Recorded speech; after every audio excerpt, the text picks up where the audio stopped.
Aménager un studio avec une mezzanine, c'est une solution gain de place, une solution qui permet de rendre le studio bien plus agréable à vivre, bien plus fonctionnel. Pourquoi? Simplement parce que le couchage est décalé, il est mis à part. On ne le voit pas quand on entre dans l'appartement et même si la mezzanine est en dehors de la surface carrée de l'appartement, cela s'avère une solution très recherchée d'aménagement des studios. Dans la suite de cette vidéo, je vous propose de voir un exemple d'aménagement de studio sous le toit avec une mezzanine qui ne fait pas partie de la surface carrée et je vous propose de parler donc de certaines contraintes réglementaires et techniques que vous pouvez rencontrer si vous envisagez ce type d'aménagement et comment les éviter.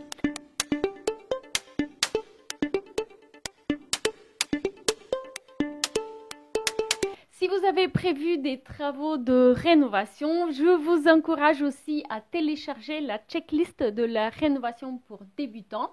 C'est un document au format PDF que j'offre aux nouveaux abonnés de mon blog Logement éco-responsable. La checklist va vous permettre de mieux comprendre les étapes d'un projet de rénovation, les priorités à garder en tête à chacune de ces étapes et les professionnels qui vous accompagnent. Vous pouvez donc voir ici l'aménagement d'un studio avec mezzanine. Donc comme je vous le disais dans l'introduction, bien sûr la mezzanine c'est une superbe opportunité pour un peu dégager l'espace dans un studio.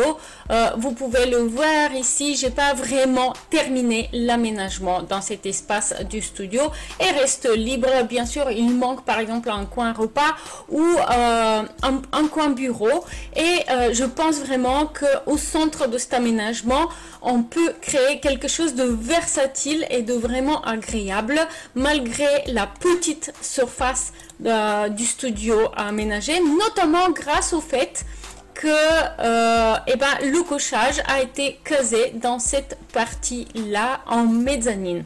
Donc avant de parler des aménagements sur mesure qui me semblent intéressants dans cet exemple de studio, je voudrais attirer votre attention sur deux aspects un petit peu techniques.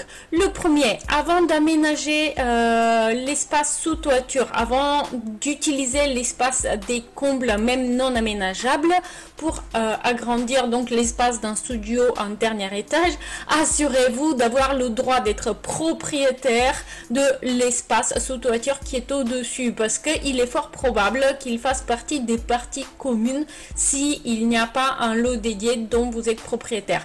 Donc n'hésitez pas à consulter le gestionnaire de copropriété ou et un notaire pour cela. Une deuxième chose, la hauteur sous plafond. Donc ici naturellement la hauteur est très limitée et elle ne fait pas partie de la surface carrée. Mais il est important de bien surveiller la hauteur sous plafond qui restera disponible en dessous de la mezzanine. Donc ici naturellement elle est réduite. Si la hauteur standard est à 2,50 m environ, 2,50 m c'est à peu près à ce niveau là. Ok, donc là dans cette partie là on a une hauteur sous plafond de 2 mètres selon mes souvenirs. Elle est très limitée et la seule raison pour laquelle c'est possible, c'est parce qu'on a cet espace plus généreux ici. Autrement, il y a des règles de salubrité qui interdisent ce type d'aménagement si la hauteur sur toute la surface par exemple du studio était trop basse. Voilà, donc ça c'était d'un point de vue technique. Sinon, je voudrais attirer votre attention à 4 aménagements en particulier de ce studio avec mezzanine qui me semblent intéressants et qui sont des aménagements sur mesure, donc des choses qui sont créées, qui vont être créées par un artisan de bâtiment, typiquement menuisier, mais qui franchement selon moi valent le coup. Donc en premier, il y a le claustrat en bois qui a servi ici de rambarde pour séparer la mezzanine et le reste du studio. C'est quelque chose de vraiment peu coûteux et qui permet de créer une séparation sur mesure, donc très intéressant selon moi. L'autre chose, un autre aménagement sur mesure sur lequel je voulais attirer votre attention, c'est ce meuble de rangement ici.